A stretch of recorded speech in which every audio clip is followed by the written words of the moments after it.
Bonjour! Welcome to Rambeau Loves History. I am your favorite French bulldog that takes you through mind-blowing history with style.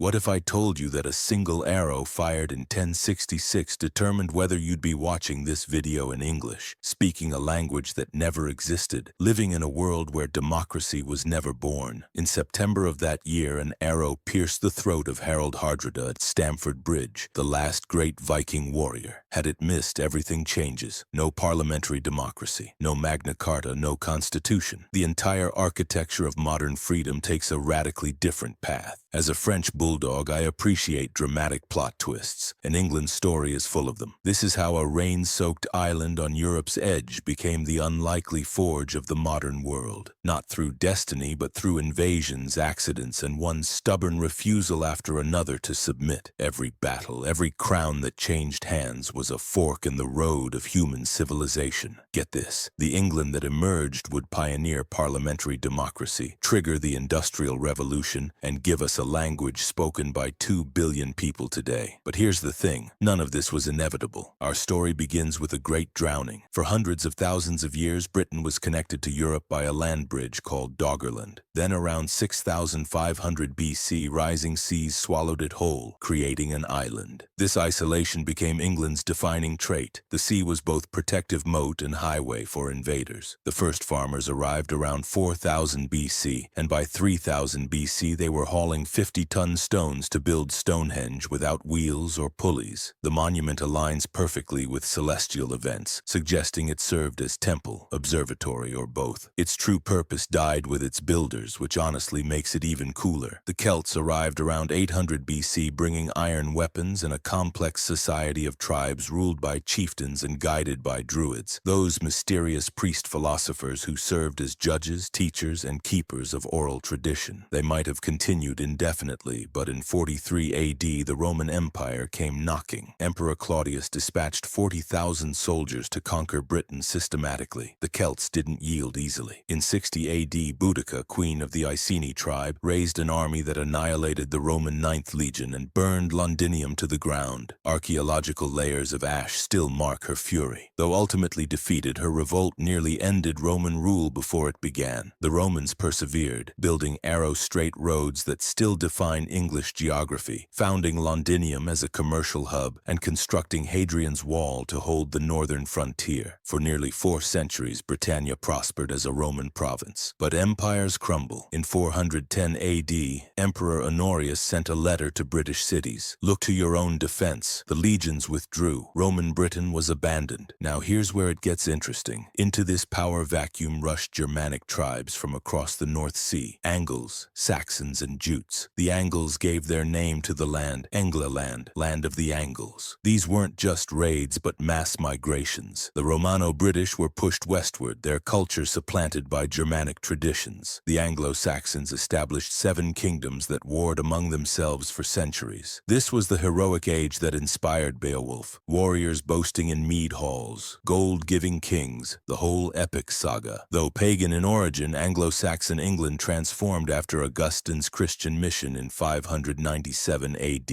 But in 793 AD, everything changed. Viking longships appeared off Northumbria and sacked the holy island of Lindisfarne. The Anglo-Saxon Chronicle recorded dragons seen flying in the air, followed by the harrowing of heathen men who destroyed God's church through rapine and slaughter. The Viking Age had begun. These Scandinavian raiders came first for plunder, then for conquest. By the 860s, a great heathen army had arrived, and one by one the Anglo-Saxon kingdoms fell until only Wessex remained. In 871 AD, a scholarly young prince named Alfred became king at Wessex's darkest hour. After initial defeats, he was reduced to hiding in Somerset marshes. But Alfred rallied. At the Battle of Edington in 878, he defeated the Danish king so thoroughly that the Dane agreed agreed to withdraw and convert to Christianity. Alfred then built fortified towns, organized a rotating militia, and constructed a navy. He championed education and literacy, personally translating Latin texts into English. Alfred's grandson Ethelstan became the first true king of all England in 927 AD,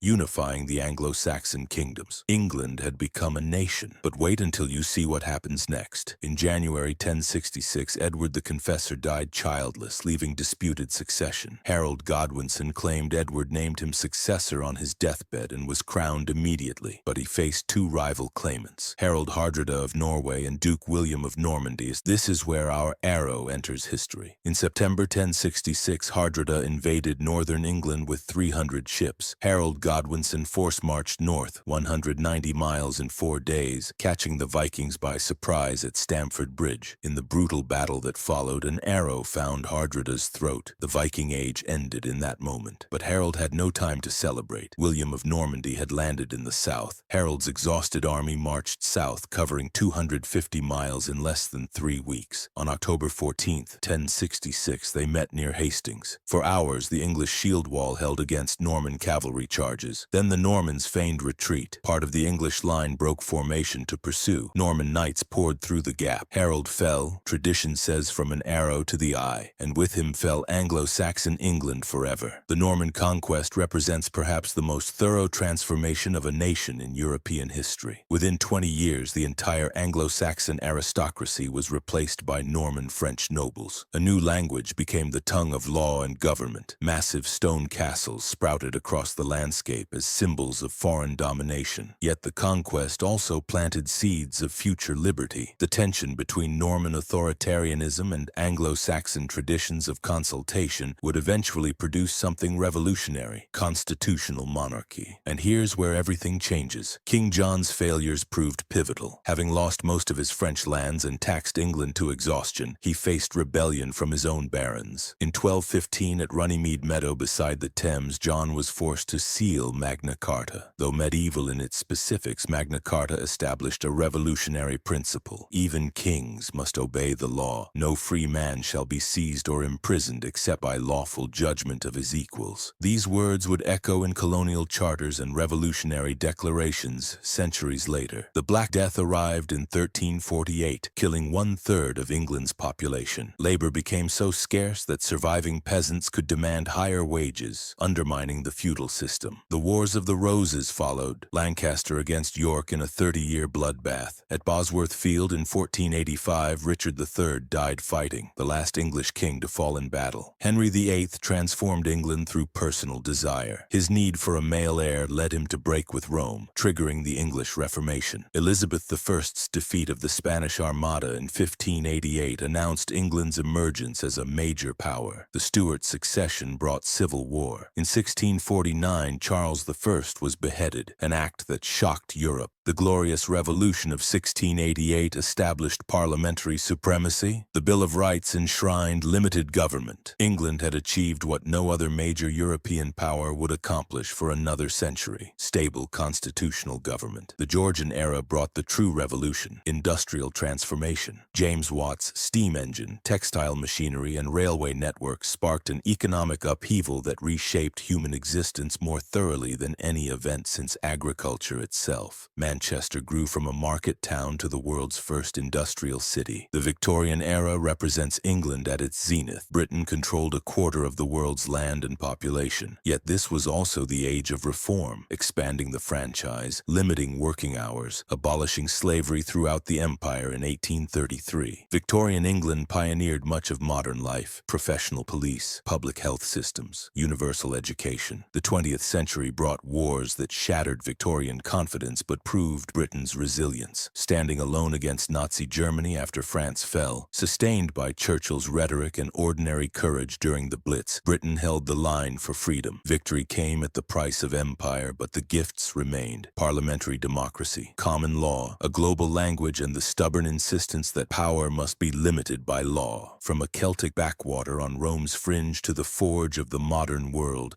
England's journey is one of unlikely triumph. That arrow at Stamford Bridge Bridge didn't just kill a Viking king. It ensured this small island would cast a shadow across centuries and continents, forever changing what it means to be human in the modern world. Perhaps England's ultimate lesson is this, that greatness isn't about size or resources, but about institutions that protect liberty and unleash human potential. The parliamentary system born from medieval barons challenging a tyrant king would inspire revolutions worldwide. The common law tradition would govern billions. And that mongrel language, Celtic, Latin, Germanic, Norman French all mashed together, became humanity's closest thing to a universal tongue. If this blew your mind, you need to see how a nation even smaller than England conquered half the known world. Click that Portugal video now and subscribe so you never miss history with Rambeau.